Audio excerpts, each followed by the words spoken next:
Kiss My Chaos. Taking stories of trauma into triumph while living life in the middle and everything in between. All views are expressed solely of the host, guests, and for entertainment purposes only. You don't like it? Well, you can kiss our chaos. Here are your hosts, Abigail Dark and D.T. Hudson.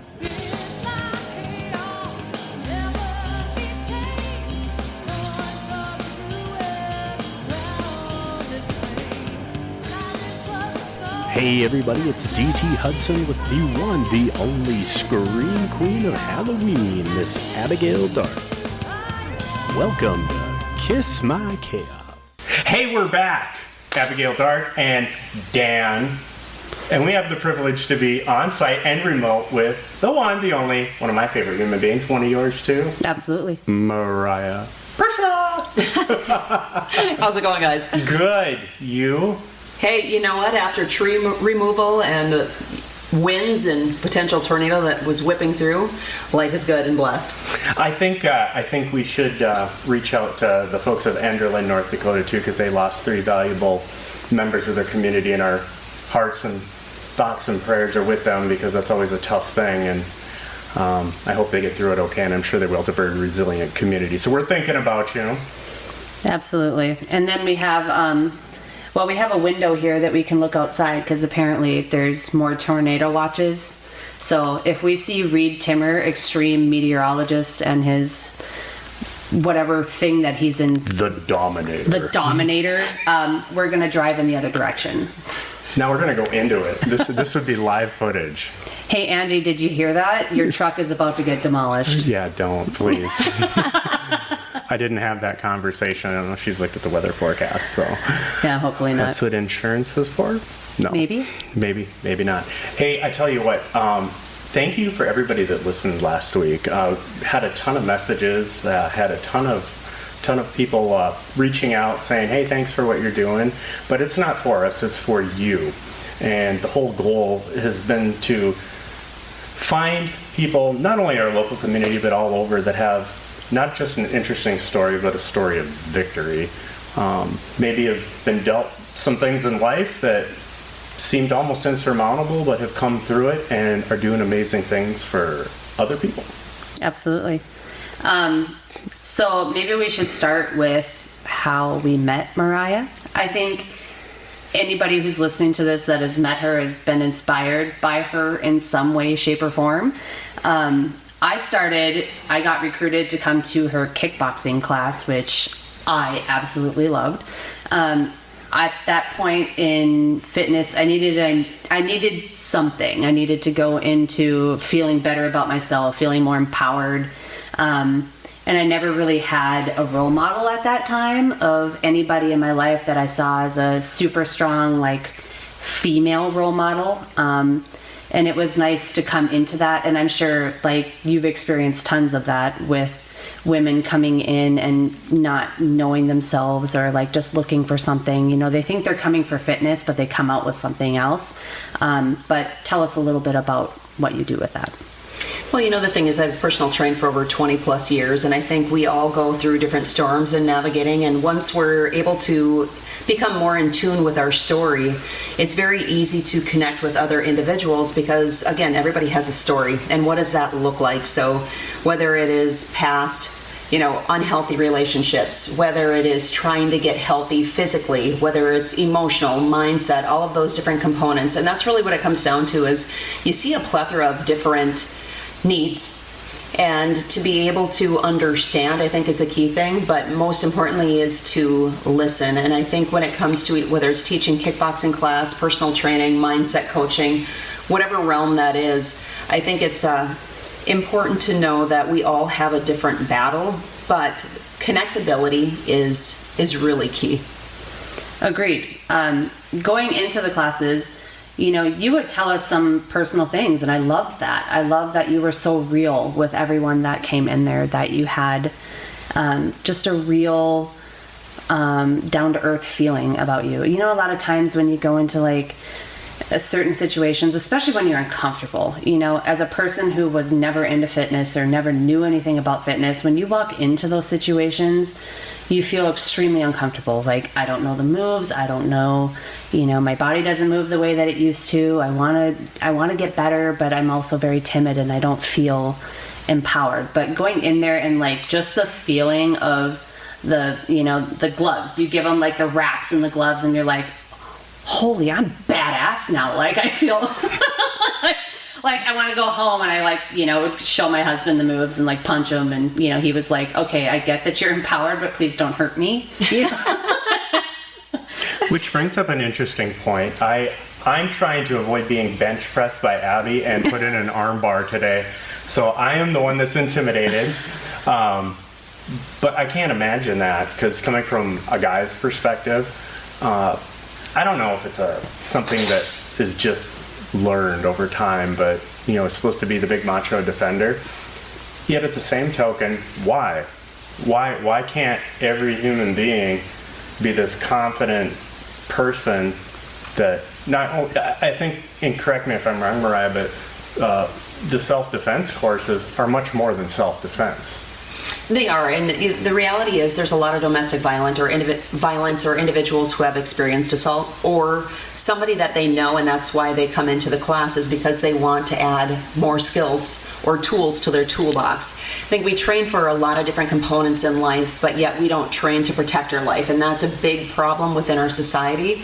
So empowerment, when you're talking about fear, all of those different things, going into personal training, I had different fears in regards to learning different things, but at the end of the day, I was empowered. I experienced for the first time, though, when I was training for my fights, when I went out to Rufus Sport, where they train a lot of different mixed martial artists into UFC, Bellator, high platforms or promotions.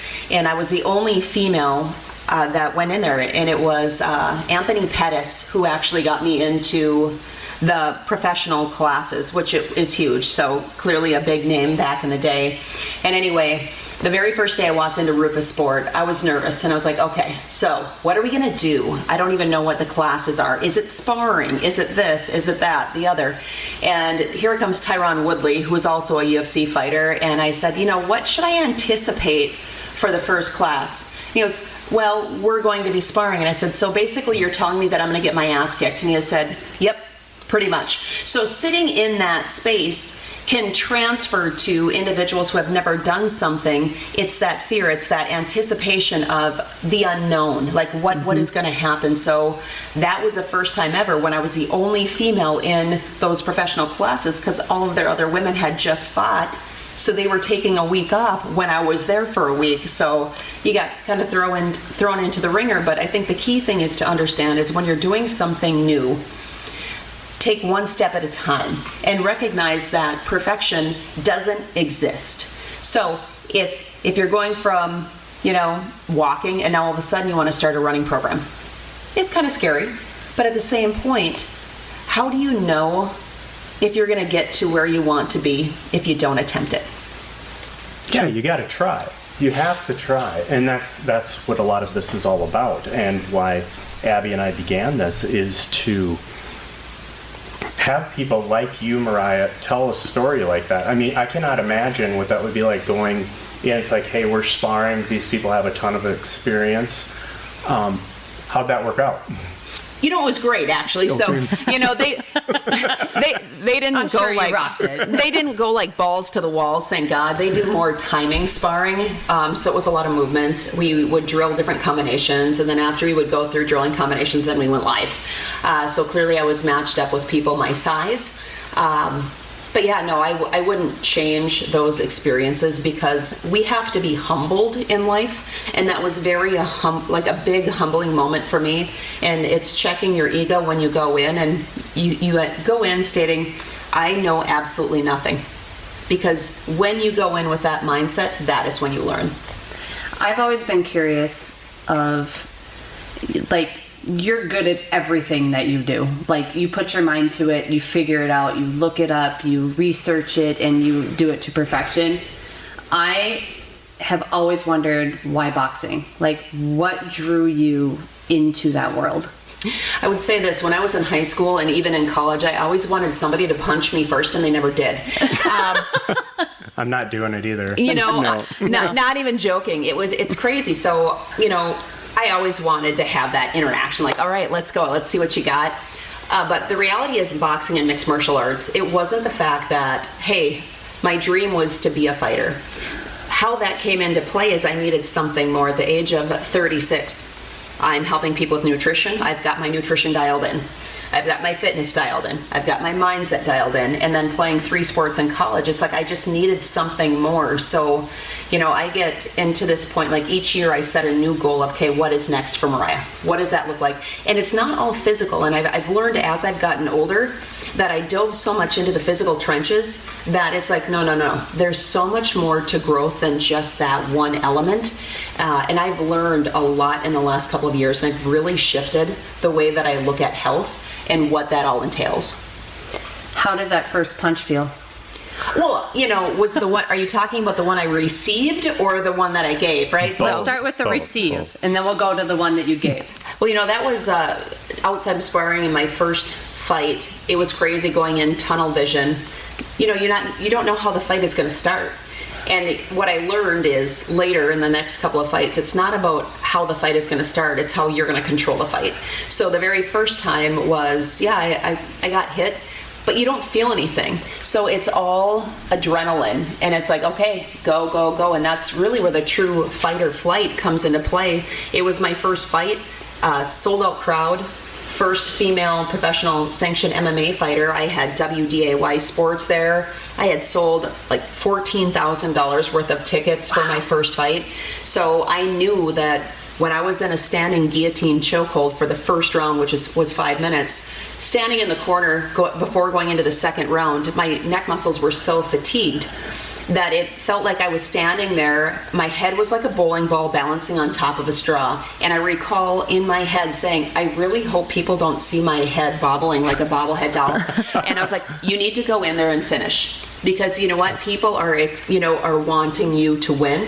So go out and do it. And that's when I went into a double leg takedown after getting another shot to the face. But then she ended up tapping due to strikes when I got in mount position to ground and pound. Nice. It's really interesting because you can draw so many parallels to life in general with that story you just told. It's like, nope, I'm not giving up. Nope, we're finishing this one way or the other. We're going to learn from it, and we're going to apply what we've learned to even get better. And I think that's where the roadblock comes in sometimes for folks, is like, this was hard, I'm never doing it again. You know what, maybe if it's a safety issue, that's probably a good idea. I've been told that many times because I like to try new things too. But if you look at the analogy of your first fight, going in there, hey, I'm not 100%, and I don't think you probably expected you would be. I mean, you're going to have good competition, but I'm not quitting. We're going to learn from it, and we're going to do the best we can, and we're going to do even better the next time, win or lose. Oh, 100%. And I think that's how I've always looked at life is, try me, right? I am my biggest pusher when it comes to overcoming obstacles and growth. I refuse to settle. I recognize that I want to leave all of my cards on the table, whatever that is. And being a female in the Fargo-Moorhead area, especially at that point, there weren't a lot of women, if any, that were training. So it's a big rung to climb, and a lot of male fighters were not happy with the exposure that I was getting from the different forms of media when they had been fighting for X amount of years. And I said, but what are they doing for their community? I think far too often people expect I should get this notoriety. Well, what are you doing? If you're not doing anything, why? I guess just for me, looking at those pieces of the puzzle, and what I want in life is I want to leave a legacy. And I want to teach my children that you can overcome anything that comes into your life as long as you keep moving forward. Have you always had this mindset? 100%. I would say by the age of 5 was probably the first sign for me looking at strength and that mindset of overcoming or whatever that was, when my mom was in a bad car accident. So she almost died when I was in 5 because of getting hit. She got T-boned by a car by Craigness, and they'd use the jaws of life to get her out. I recall being in that waiting room. I remember everybody who was in there. I remember the plants, how they were positioned. They took my sisters into the ICU with my dad. And then they came back, and my dad goes, Mariah, do you want to see your mom? I'm like, yes, I do. And the nurse goes, you know, I don't know, since she's 5, if she should go in to see her mom and what she looks like. And my dad looks me in the eyes, and he said, okay, Mariah, your mom doesn't look the same right now, and she might not remember different things. Are you sure you want to go? And I said, yes, I want to see my mom. So we walked in there, and she was sprawled out in a bed, had gray paint, because she had bought paint to repaint the foundation of the house. She had lost a couple of her teeth. She had broken her arm and had, like I said, 30% brain damage. And the nurse said, Diane, your daughter Mariah is here. And she slowly moans and she rolls over and she goes, hi, Grandpa Mark. So I would say that was the very first phase of recognizing, not only for myself, but my dad. Like, she's resilient. Mm-hmm. That's amazing. So, yeah. Yeah, and what you've created, I love. I absolutely love it, and I try not to steal it, but I like to refer to it because I've been in your program a couple times, and you not only say it, you live it. Define the fight. And one of the analogies I used is when I was going through some of my struggles is I had no definition of it, but once I defined it, I was able to fight it, and my family was able to fight it. Can you get a little, we talked about your logo and the Define the Fight. Can you get into that a little bit, how that came about? Yeah, absolutely. So Define the Fight just kind of popped into my head one day when I was training, probably back in 2013, 14, 15 kind of range, because originally it was MPX. And that's when I started fighting, and that stood for Mariah Prussia Extreme, because my gym was called Extreme Measures with an X. So shifting gears, it became more about not the fight in regards to the cage or in regards to the ring. It's a fight of life. So when we look at and define fight, a lot of people can look at that with a negative connotation. Oh, well, why would you want to fight somebody? Well, would you fight for your family? Would you fight for your health? You know, what are those different things that you would fight for? So until you define that fight, how do you expect to win the fight is really what it comes down to. And I think if you can't put your finger on a problem, how do you expect to find a solution? And that's really where that comes into play. But looking at my logo, it is a half lioness and a half lion. And I was going through different logos and different things, and I'm like, just isn't resonating with me. They'd throw things back, and I'm like, yeah, nope. Then I was literally sitting in the bathtub. Yes, there we go. Okay, there's your visual, everybody. Not all that great, but it is what it is.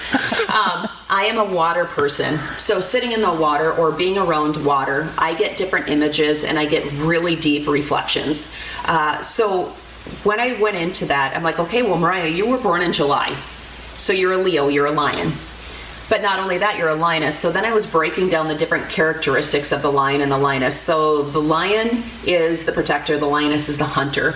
And as a single mother, I'm both. So I think putting both of those, that male and female energy together, you can be and have those energies. You can have different characteristics that might be more feminine, that might be more masculine. But the reality is this, is the lion isn't the largest animal. It's not the strongest animal. It's the most confident. And that's why I went with the lion and with the lioness, is because if you want to do something in life, you have to be confident in that motion or in that movement. Oh, great. No, it's been a couple of years, but your documentary that was out, I absolutely, watching it, like, if you get a chance, everybody please watch it. It's called Prussia, right? Yep. And it gives your story from, when you were really young to like where you got to now. Just give us kind of a little breakdown, like the Cliff's Notes of it. So the Prussia documentary came into place because the forum had contacted me to do a personal interest story. And as they started taking video and interviewing me on different questions, he's like, I really think that we should turn this into a documentary. So it shifted from a personal interest into a documentary. They filmed over 2 years and really broke that down into 63 minutes. And I'm like, holy crap, out of all the hours of film. But they followed me around in regards to some of the fighting, whether it was the training, whether it was my family, everything kind of compiled. So we spoke a lot in regards to overcoming unhealthy relationships. So I don't really talk a lot about my unhealthy relationship anymore because I'm healed from it. There's no emotion that is attached to it. It just was part of the chapters of my life. That's really what it is. So it talks about, being stalked, unhealthy relationships, navigating through the storm, but it also talks about navigating through the storm of being a single mother, a business owner, and a mom of 2 boys. So if you are in a place within your life where you just don't know what, if left is left, if right is right, or, you're in that numbing state where your emotions are so overwhelmed that you just don't do anything, I would say watching the documentary might give you that shot in the arm or that shot collar where it's just like, okay, hey, I can move. And I think the biggest mistake that we make in life is we compare our stories with other people. And everyone has an opportunity to create change and overcome their obstacles. For sure, and it's what you do with that. I mean, we talked about this on the first episode. There's one thing that I have grown to have zero tolerance for, and that is a victim mentality. And yes, you can be a victim of something. There's no doubt about it. But it depends on what you do with it. Are you going to stay there? Or are you going to do something about it for yourself first and build this foundation of this house? Because without that foundation, you have a wobbly house, kind of like your head. The bobblehead. Right, the bobblehead on the straw. You should do a bobblehead. That'd be cool. Oh, yeah. I'd buy it. Yeah, I would too. Put it right on the dash of Angie's Ford Raptor. That would be awesome. Oh, my God. I'm just going to put a veto on that one. That's just not happening. Oh, come on. Do you have a 3D printer? I don't know. But like you said, it's such a small snippet of your life that I think when people sit and dwell on a lot of those things. Now, mind you, if you are a person who has experienced something like that in your life and you watch the documentary, it can be incredibly inspiring to see somebody take that and use it as ammunition, get over it, be a single mom. You had every obstacle in front of you, but you overcame it. Well, when you look at the fact if somebody is facing domestic violence, it takes on average 7 times for them to leave to stay gone. So if you do not leave the first time, or if that's something that you are struggling with, make sure that you're seeking support. Oh yeah, absolutely. And we, in our Facebook group, we will actually list a few places that can help you with that. Whether it's in the Fargo-Moorhead area, that's usually where we're based out of, so we can post some of that, or even some national ones. So that's really the goal is with a lot of organizations, they do tremendous work. We want to have resources locally for people available to them.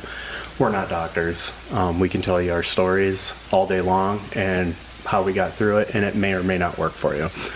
But reaching out to people like Mariah and other guests that we'll have in the future, we can hear their stories, and you can take bits and pieces of these stories and maybe create your own, and a story of victory, because that's how we want this to work, is from A to B, victory and continued victory.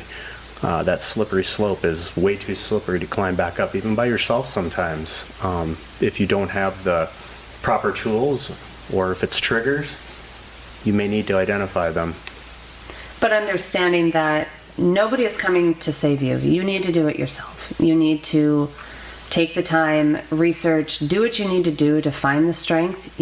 Some people are like, I don't have family, or I don't have this person to lean on, or I don't have this. It's like, those are excuses. So what can you do to get yourself to that next level, to escape, to save yourself in a manner, because like you said, there's no Superman in life, unfortunately. But even though you can wear a cape if you want, because with Halloween, you can make sure you get a costume.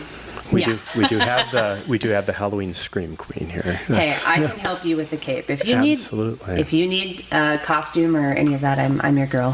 So one thing you've talked a lot about in the past, and still to this day, something we talk about in the military and in law enforcement, is the warrior mindset. Can you tell individuals what exactly that warrior mindset to you is? A warrior mindset is being able to, before you speak, is be able to reflect, I think, is one thing. Where you sit in that spot, it's like the witness process. So you observe before you take action, or the action could be speaking. But at the same point too, there's so many different components that go with the warrior mindset. So, some people think, okay, the warrior mindset is, hey, I just need to push through like this crucible, this physical crucible. I have to go, go, go, go, go. Then there's the emotional, is how do I overcome different emotions? Well, here's the reality is Jason Redman is a well-known individual who is a Navy SEAL and is absolutely amazing. I had the pleasure of hearing him speak. He was wounded in the line of duty where he was shot in the face. And the warrior mindset is, this is an example. They didn't know what his survival rate would be or how he would come back after being shot. And he wrote a note, which I believe is in the White House right now, stating, this isn't word for word, but basically a breakdown of it, is that if you are coming into my room to feel sorry for me, do not enter. I was wounded doing something that I love and serving the country that I love. And I will come back 100%, whatever that looks like, or 20 times stronger. Thank you, the management. So that to me is, we get so caught up in this space of poor me. And the reality is somebody always has it worse than you. So it's that self-sabotage, that area or that space that we go where we can get angry at things. We have this resentment. We have all of these different components and emotions that are like a ball of rubber bands that never really get unwound. You just keep adding to them. You talk about like the victim mindset. But in life, get rid of the damn rubber bands. Yeah. Right? Start working through them. And it's like, stop looking at, well, somebody did this to me or this happened to me. No one cares. Okay? Mm-hmm. They do. Don't get me wrong in regards to support and loving somebody. They care in that perspective. But if you choose to stay in that sinkhole, it gets to a point where you're going to start losing lifelines because you are that person that no one wants to be around. So what I would say is get the shovel and start digging. And stop being afraid of failure. If you don't try, you'll never know. And there's been many things that I've wanted to do in life or that I've tried, and I failed at it, but I kept trying. You keep doing it. I wanted to start running. Well, I tried it. I ran a couple laps. I was out of breath. I hate running, mind you, but I'm like, I'm going to do this triathlon, and if I have to crawl across the finish line, I'm going to do it, and if I have to walk half of it, I will. Mm-hmm. And there's that fear of, it's timed, I might fail it, but maybe in a year after that, maybe I won't. Maybe it'll show me where the areas I need improvement on or things that I can work on, but I don't sit there and dwell on like, well, if I don't finish it or I don't do that, then that's the end of it. Screw it, Okay, so I'm going to add in on that. So looking at the words that you had said, well, I might fail because I'm not going to reach the time.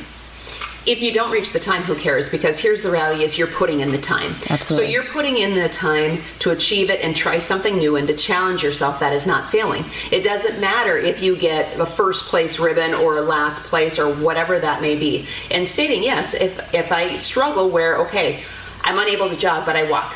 You're still moving forward. So I think we get caught in this, and our society has made it feel like it's unacceptable. Like failure is unacceptable. Well, the reality is we need to embrace it. Absolutely. Because when we try something and we might not reach the success that we wanted to, we still did it. And I think that's really what we need to look at is, I lost 3 fights. Did I quit? No, I kept fighting. But the reality is when I lost my first one, I felt like I let every single person down. And I had an individual come up to me and he said, Mariah, you didn't fail anyone. What you showed people is that you're willing to challenge yourself and push and empower. And I think that's really what it comes down to. And, at the end of the day, you doing the triathlon isn't about anybody else. And it shouldn't be. It should be about the fact that you want to do something for you. Right. Comparison is the thief of joy. Somebody told me that line, and I had to learn to embrace it. Because when you walk into a gym or you walk into a job or you walk into anything new that you try in life, you always want to look at that person who has the president of the company. You're like, oh, I'm going to compare myself to that person. Or the person that's, squatting 300 pounds and you're like, well, I want to do that and I only have like 80 pounds on me. So they're looking at me like I'm beneath them. But in reality, it's all in your own head. You're just comparing yourself to somebody who's probably been weightlifting for half their life. Or you're comparing yourself to somebody who has a college education that is the president of the company for a reason, and you're just starting at the bottom rung. But it doesn't mean you can't get there someday. You can set that goal for yourself, but to compare yourself to somebody who has done multiple triathlons or has completed them and done really well, and when you're just starting is awful. Like you said, you have to start somewhere. I would think that the person squatting 300 pounds or the 9-time triathlon champion would be the last critic, because they had Absolutely. a starting point too. And not only are they maybe champions in their sport, they're probably champions at life. Absolutely. And if they're a champion at life, that's someone to learn and grow from, and they're willing to mentor and lead.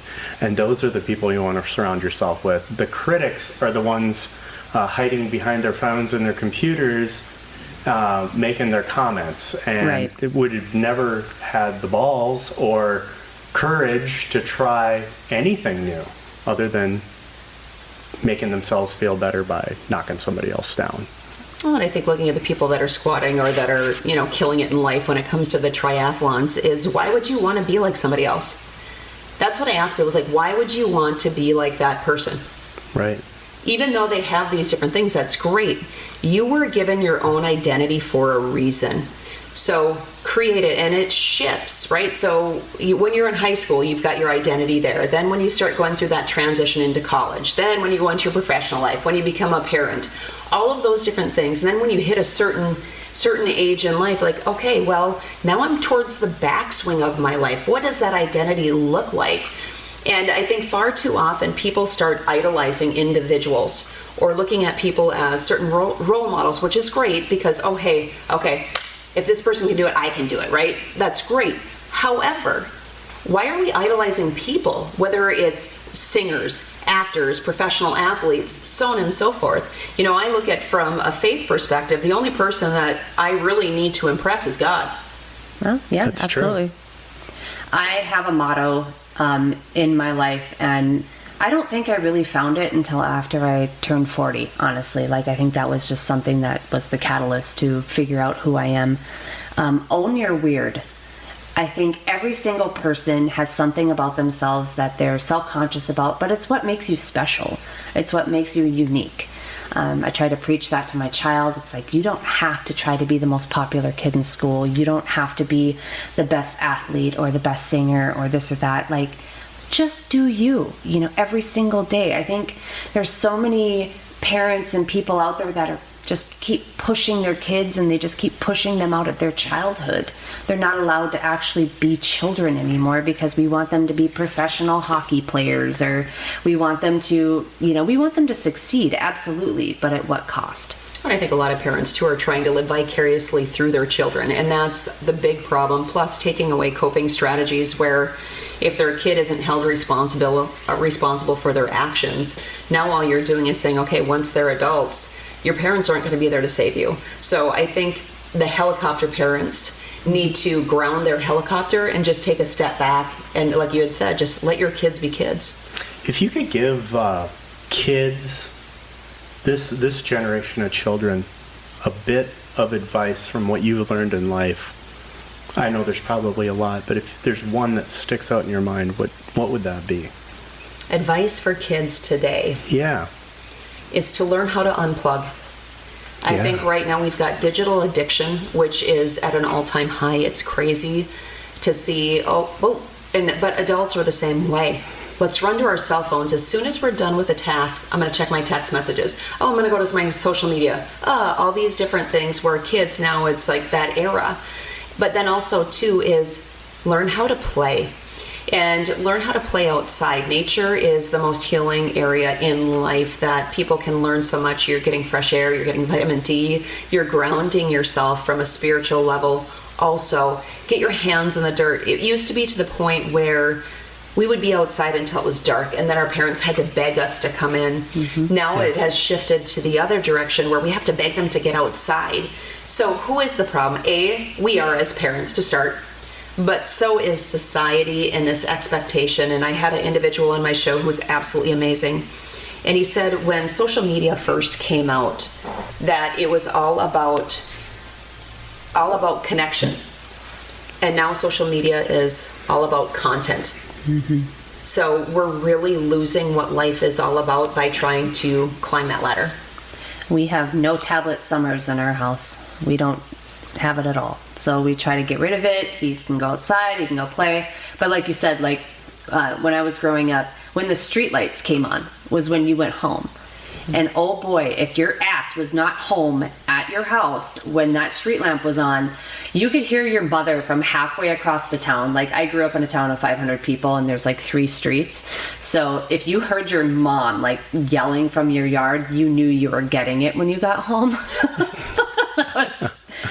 That was always the fun part. But oh no, it was Abigail. Abigail. Oh, yep. That's even worse. Oh, The full name, the proper name. Terrible. Then you know. You've done a lot. You talked about getting your hands dirty. You've done a lot of work with kids getting their hands dirty. Can you talk about that a little bit? Yeah, so in the very end of 2023, going into 24 is when I got a calling. And when God gives you or, calls you, you answer, you pick up. So at that point, I created a nonprofit. And the very first program that we have launched is the Cultivate to Grow program, which is teaching kids how to grow their own food. But it's so much more than that. It's teaching them the importance of soil, plant, and human health and how they all intertwine. So if our soil is dead, you're not going to have nutrients in your food. If you don't have nutrients in your food, then you're not going to be healthy. But in this 6-week studio that we just completed as our pilot, it was absolutely amazing. I saw kids come in to the greenhouse dancing, singing, watching, and so excited watching the plants germinate. We spoke about chemicals and how they inhibit certain things. We spoke about just so much. We talked about the macronutrients, the micronutrients, what soil needs for health, what plants need for health, and what humans need for health, what they all need, and what items and elements that we may not need, but the plant needs or the soil needs. And we spoke even deeper. We turned it into an entrepreneurship. So we spoke about different marketing strategies, the cost of seeds, the cost of the soil, and what that looks like, and what a return on investment would be. So we're teaching kids that they don't necessarily have to go to school to be employees. The goal is in life, if you can be an entrepreneur, be an entrepreneur. So it was great. We did different studies and breakdowns in regards to, I had organic products in and I had non-organics of the same thing. So apples and apples, bananas and bananas. And I had them do a blinded taste test in regards to, okay, which one do you like the taste better of? And then which one do you think was organic and which one do you think is not? And all of them like the taste of the organic food minus the goldfish crackers, because I did bring that in. So, and they kind of knew, but... Organic goldfish. Right. But they, at the end of the day, it's so much more than that. That's just phase 1. I was asked by a private school to now build out a sports and leadership mindset. So that is going to be another strategy developing into that warrior mindset on top of different coping strategies that I will build in for my nonprofit for kids, but I'm also building that out here for adults. I love that. I mean, you brought up earlier about giving back, and this seems so natural for you. Your journey, natural. Talk about giving back to a community, not only adults with just your story, but kids, teaching kids sustainability, entrepreneurship. And there's a song by one of my favorite groups, Tesla. It's called You Get What You Give. And if that's not the epitome of getting what you give, the time that you put into this, the knowledge that you learn, you get that back. And 100%. It's a respect to the earth, it's a respect to the whole system, so to speak, or process of sustainability. So they should be teaching it in school. Well, and our goal and our mission is to create life curriculum to implement into the schools to create a change in regards to health and mindset of the kids. So we've got a checklist when it comes to schools, and for the majority of most schools, there's a checklist of like, okay, well, this is what they need to get into college. Not every kid goes to college. And then the fact of that, it's like, but if they don't have life skills and they're done with college or going into college, how how do you expect them to survive or to do well, right? So you look at home ec. We had home ec, teaching kids how to cook, so on and so forth. Well, clearly there's some different people, like FACS class, whatever they call it now. Or when you look at physical education, that also needs to be revamped, but they're starting to take some of that out of the curriculum when it comes to credits.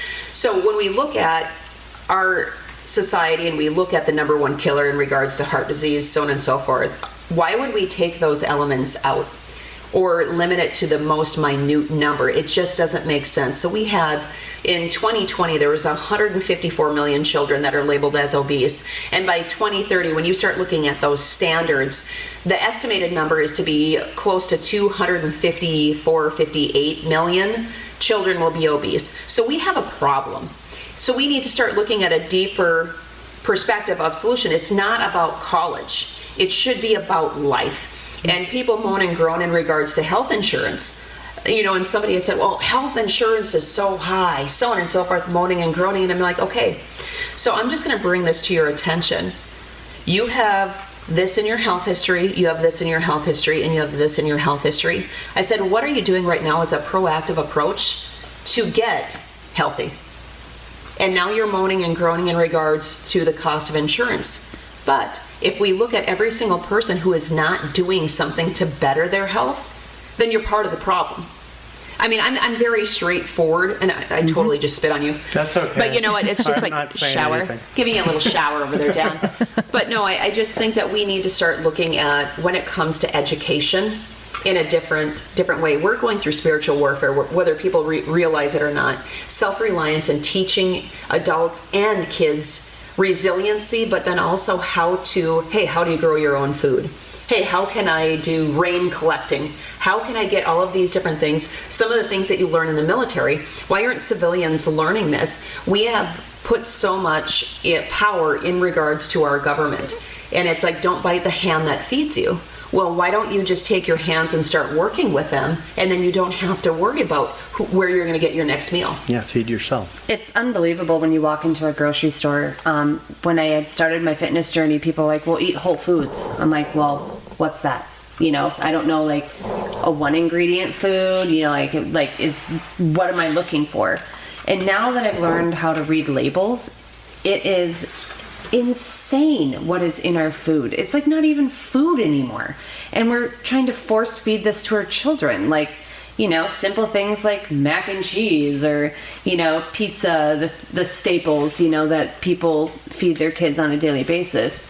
And it's not surprising, you know, with gut health and everything else that is out there, with how we eat and how we fuel our bodies, it's not surprising that there's so many disorders and depression and issues that people are having. They're spending too much time indoors. They're not getting vitamin D. They're not going out and doing the things.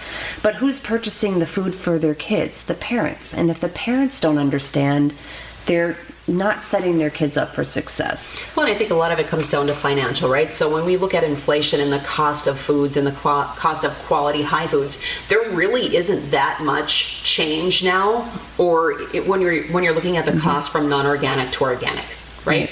So we talk about the problem, but we're not talking about the solution. The cost of seeds, depending on what kind of seeds that you buy, are typically $3.99 a pack. But it requires work. Mm-hmm. Growing your own food. Oh, but I live in town. Do you have a window? Do you have a pot to grow it in? Do you have water sources? Then you can do it. Or when we start looking at yards, you know, out here I was like so excited. I've got so much green space. But now I'm looking at, okay, I can take up some of this green space and grow more things. So I'm buying more fruit trees, bushes, so on and so forth. If you go back to, was it World War II when they started doing the victory gardens? Why are we getting away from those different things of growing your own food? Now, that's a great thing. Again, it's time. But we talk about our why. We talk about, oh, family is everything. But we don't talk about the structure. So if the structure of your life isn't going into your why, now you're pulling away from your family. You're grabbing the fastest food that you possibly can instead of quality of time we don't get back. Mm-hmm. I'm recognizing that now with my 19-year-old and my youngest is 13. Where it's like, no, I want you guys to get your hands in the dirt. We can have great conversations when we're doing work together. We are just trained and programmed that we need to shift that it's like the more hours we work, the more we're getting done. But are we? or that's just too hard, I don't want to do that, then why are you complaining about it if you're not willing to fix it? Right. Be part of the solution. Yeah, Be people part of the say they solution. don't have time, but you have time to sit on social media, you have time to watch TV or watch your shows or things like that, rather than being present in the moment. We didn't say you didn't have time to listen to a podcast, though, because I think that's important. You can plant things while you listen to this. Absolutely. Put your Absolutely. AirPods in, do what you need to do. What are we missing? Boy, we could talk all day. I mean, we really could, because there's so many things that you've done and have experienced in your life, and you have so much knowledge and give back so much. And I don't know if anybody has said it. Hopefully they have, but you are very much appreciated. Your foresight, your knowledge, and what you do for not only this community, but for people all over, whether it be education or you're someone to look up to, and you are a success, and I'm honored to know you. I really am. I love it. I love everybody. And we've known each other for a while. Wow. We have. But it's an honor, too, like for both of you guys, recognizing different stories and places in your life and where you guys are taking it. It's great to see. And I think, again, you start writing a chapter in different places of your life. And sometimes we look at when we're in our 30s, we're in our 40s or 20s, that we should be at a certain spot. I think we're called to a spot. I think it comes to the fact of, you can sit in the driver's seat and you have the opportunity to turn left or to turn right. And sometimes you turn left, and that's okay. And you start driving down this road, and eventually you come to a dead end. And that's when we shift, we pivot in life. And it's important to know that you're not probably, more than likely, going to be doing the same thing that you're doing today in 5 years from now. Or if it doesn't matter in 10 minutes, why are you stewing over it? Just recognize that you have the power to create change within your life. And whether that is physically, mentally, emotionally, spiritually, whatever that may or may not be, what I can say right now, in today's day and age, we are called to do a deeper level of healing. And it hurts, it sucks, it's all of these different things. But when you do the work, you're going to recognize that your calling is so much louder than you could have ever imagined. So lean into your faith versus your fear, because right now that's what we're being called to do, is lean into fear. I'm telling you right now, if you want to get somewhere, lean into your faith. Absolutely. That's great advice. And, I've always said, find your people, and whether that be your faith, whether that be music, whether it be something, find your people and take a run at it. Why not? What do you got to lose? Absolutely. Yeah, I think that first time when I had met you, Mariah, that was my start of my revolution, of where I started to find myself. And I can't thank you enough for that. Every single time I'm like, yeah, she's doing the things, it's very exciting to watch you. And we will post on our Facebook all the different ways that you can find Mariah. And we do want you guys to go in. We'll put a link there for her Cultivate to Grow, to help her support that and to grow it as much as we possibly can, because it's such an amazing thing to have, to teach our children how to be healthy and how to be better humans. Well, and I appreciate that too. And if individuals are looking for retreats, I'm getting ready to launch retreats out here also, and starting my book as well. So that's really what it comes down to, is, hey, here's the breakdown. How can I help you? Because really, at the end of the day, it's about helping one another. I felt at home because she has goth chickens. Black and red chickens. The black astrolarbs, they're great. I'm sorry, my favorite's Mr. Wobbles. Mr. Wobbles is, he's got some challenges, but I tell you what, Mr. Wobbles is going to be okay. Yeah, he's got splay legs, so he is in the constant split, so can't walk. But you know what? Wobbles sometimes comes into the garden with me. We'll collect eggs, I'll hang on to him. But you know what? He flaps his wings around in his not necessarily coop, but where he stays, and lets me know, hey, Mom, I'm ready to come out and play. I will tell you, there was some, we talked right away at the beginning, there was some nasty storms that went through Enderlin, North Dakota. Well, that storm didn't stop there. It came this way, and there's quite a bit of damage out here, and you were blessed to avoid a lot of it. But I tell you what, we're thinking about all of you. I didn't realize how much damage there was until we were driving up the interstate, and there's parts of buildings in the ditches, and so a lot of people impacted, a lot of people affected, and I know that can affect mental health and it can cause strain, so don't be afraid to reach out. And you know what, don't be afraid to ask your neighbor for help. You'd be surprised. This is a very resilient community here. The flood of '97 proved that. 100%. Your neighbors will help you, and if one won't, find another one. Midwesterners love chainsaws and wood chippers. Yeah, you got that Yes. right. And shotguns. It's funny because I am going to rent a wood chipper and create all that into mulch. So yes, Oh, they excellent. I love that. Take video. do. I will, and I will send some chips your way. Oh, thank you, mulch. For mulching. Why is this one soft? I don't understand. Well, again, thank you so much, Mariah. We Thank you. appreciate you. Yeah.